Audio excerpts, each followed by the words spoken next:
In the afterlife, everything turned out to be completely different from what he had imagined. There was neither the oblivion that skeptics and atheists talked about, nor the heavenly visions described in various books about the otherworldly space. The picture in front of him was shocking, and this is still the mildest word that could describe what he saw.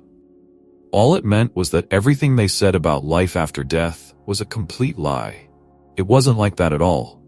These were the impressions of an anesthesiologist named Rajiv Parthi, when, by the evil fate of fate, he had to find himself in a world where living people are not allowed to go.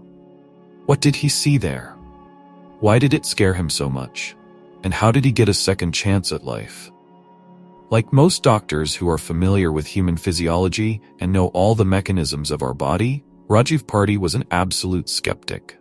He was very aggressive about any stories about post-mortem experiences. It didn't cost him anything to harshly ridicule any narrator. Here is what he himself said about his behavior at that time. In a quarter of a century of work as an anesthesiologist, I have seen hundreds of patients who could die at any minute. Some of them said that during cardiac arrest, they saw some kind of light, glowing creatures or deceased relatives. I did not believe in these stories and recommended such patients to see a psychiatrist. However, one day he himself did not feel like laughing. It happened just after Christmas in 2010, when Rajiv suddenly felt unwell, so much so that he had to call an ambulance. The doctors who arrived at the call stated that his health was at risk and insisted on urgent surgical intervention. Being a person familiar with medicine, Rajiv realized that the chances of a positive outcome are extremely low. Everything was complicated by the fact that he had been fighting cancer for many years, and by that time had undergone several difficult operations. That day, he admitted, he was ready to die. As he suspected, something went wrong during the operation. His heart stopped, and doctors were forced to declare him clinically dead. But they did not know that at this very time, Rajiv was faced with something unimaginable. The first thing that struck him was that his soul actually separated from his body and soared to the ceiling of the operating room. At first, he did not even admit the thought that he had died, assuming that one of his colleagues had mixed a hallucinogen into the solution. However, he soon had to abandon this idea, since what was happening did not fit into the framework of hallucinations. Rajiv noted that he thinks too clearly for a person under the influence of narcotic substances. He was gripped by questions.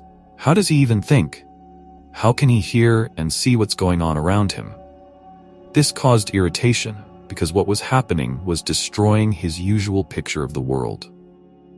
It was difficult for a skeptic and an atheist to accept the fact that there is a world beyond physics, and even more so to admit to himself the existence of a soul. Suddenly he was seized with fear. What will happen next? Will he be able to return to his body? How will the relatives react to his death? As soon as he thought about it, his soul was transported 1,000 kilometers to his parents' house. There he saw his mother and sister sitting on the couch and discussing what to cook for dinner. Overcome with despair, he shouted, "Mom, I'm here." But she didn't hear him. Rajiv tried to shake his sister's shoulder, but his hand went through her body. He had to admit that he had become invisible. All he could do was watch them. Suddenly there was a sharp clang of surgical instruments. He turned around and saw the operating room, where doctors were still trying to bring him back to life. These two visions, the parents' house and the operating room, seemed to merge into one. And then he realized that, after death, consciousness can be in several places at the same time. But what's the point of this discovery if he's dead? What's the use of an out-of-body existence if he can't tell anyone about it? And who would believe someone who has scoffed at such revelations all his life? Then something began that is difficult to remember without a shudder. Suddenly all the visions disappeared and complete darkness fell.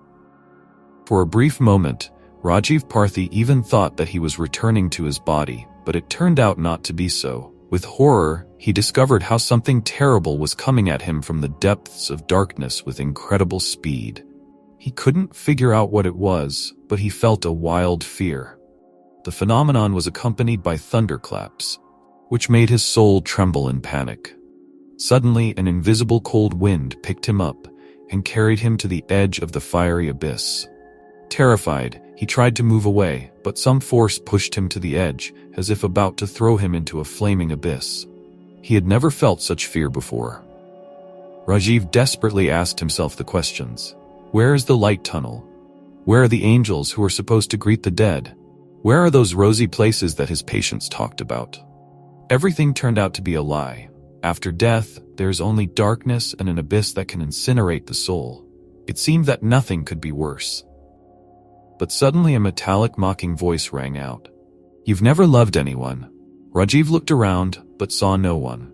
However, he realized that these words were addressed to him personally, and unfortunately they were true. He had never loved anyone. He treated his patients cynically, seeing them only as a source of income. Bitterly, he realized that in his entire life he had shown almost no love or compassion. He was only interested in money and power. Even those patients who were near death did not receive sympathy from him, although he was the last person they saw. Rajiv had to admit that he deserved to be in this hellish abyss. And yet, deep down, there was a glimmer of hope for redemption. He begged, God, give me another chance. As soon as he said these words, he noticed a human figure out of the corner of his eye. As he looked closer, fear gripped him with renewed vigor. It was his father, who died 20 years ago. Rajiv always considered him a cruel man. As a child, his father often punished him harshly, and he perceived him as a monster. But now, it was different. My father looked younger than the day he died.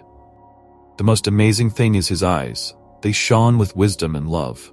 Smiling, his father took Rajiv by the hand and led him away from the edge of the abyss. Then they went through the tunnel together, in which Rajiv saw all his departed ancestors. About what happened next, Rajiv told the following. After crossing the tunnel, I found myself alone. There, I met a creature that looked like an angel. It told me that I should return to physical life, leave my job as an anesthesiologist, and become a healer. This will be my atonement for the sins committed during my lifetime. The higher powers have given me a second chance. Rajiv has really changed his life. After being discharged from the hospital, he left the profession of an anesthesiologist and devoted himself entirely to helping people. Later, he wrote the book, Die to Wake Up, where he described his posthumous experience in detail. Write in the comments, would you like to get a second chance to correct the mistakes of your life? Leave comments, like and subscribe so that you don't miss new stories. We wish you all the best and long life.